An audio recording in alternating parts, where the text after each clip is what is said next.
થોડાક દિવસ પહેલા ગુજરાતમાં 100 કલાકની અંદર અસામાજિક તત્વો ગુંડા તત્વોની શાન ઠેકાણે લાવવા તેમને કાબૂમાં કરવા માટે રાજ્યના પોલીસ વડા વિકાસ સહાય દ્વારા જે આદેશ આપવામાં આવ્યા હતા તેને લઈને ગુજરાતભરમાં અલગ અલગ પોલીસ સ્ટેશન દ્વારા અસામાજિક તત્વોની યાદી તૈયાર કરીને તેમની શાન ઠેકાણે લાવવામાં આવી હતી। તેમાં હજુ પણ કેટલાક અસામાજિક તત્વો છે તે સુધારવાનું નામ નથી લઈ રહ્યા, કેમ કે ભાવનગરમાં લુખ્ખાઓનો આતંક વધુ એકવાર સામે આવ્યો છે। ભાવનગર શહેરના આધાનગર વિસ્તારમાં કેટલાક અસામાજિક તત્વો દ્વારા હાથમાં તીક્ષ્ણ હથિયાર સાથે એક યુવકને માર્યો તે પ્રકારની ઘટના બની છે।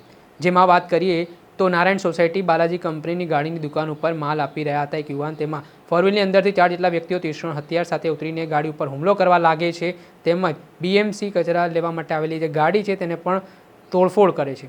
આ પ્રકારે આ ઘટનામાં એક વ્યક્તિને ઈજા પણ પહોંચી છે। અસામાજિક તત્વોના ત્રાસનો વિડીયો સોશિયલ મીડિયા પર સામે આવ્યો, ત્યારબાદ પોલીસે પછી આરોપીઓને શાન ઠેકાણે લાવવાના પ્રયાસો પણ હાથ ધર્યા। જે વિસ્તારમાં અસામાજિક તત્વોએ આતંક મચાવ્યો હતો ત્યાં પોલીસે ઘટનાનું રિકન્સ્ટ્રક્શન કરવા માટે આરોપીઓને લઈ ગઈ હતી। ત્યાં હાથ જોડીને માફી માંગતા આરોપીઓ જોવા મળ્યા ને પહેલા એક દિવસ અગાઉ તેઓ હાથમાં હથિયાર સાથે આતંક મચાવી રહ્યા હતા અને બીજા દિવસે તેઓ જાહેરમાં માફી માંગતા નજરે પડ્યા છે। ત્યારે જોવાનું રહ્યું કે અસામાજિક તત્વો જે બેફામ બન્યા છે, જેમને કાયદાનો ડર રહ્યો જ ન હોય, તેવી રીતે જાહેરમાં કાયદા અને વ્યવસ્થા હાથમાં લેતા હોય છે, તેમની સામે કયા પ્રકારના પગલાં લેવાય છે। લોકો પણ ઈચ્છી રહ્યા છે કે આવા લોકો સામે શિક્ષાત્મક કાર્યવાહી થાય, જેના કારણે અન્ય લોકોમાં એક ડરનો માહોલ ઊભો થાય। દર્શક મિત્રો, એન કવરેજ ન્યૂઝને આપ લાઇક કરી લો, સબસ્ક્રાઇબ કરી લો અને શેર કરવાનું ભૂલતા નહીં।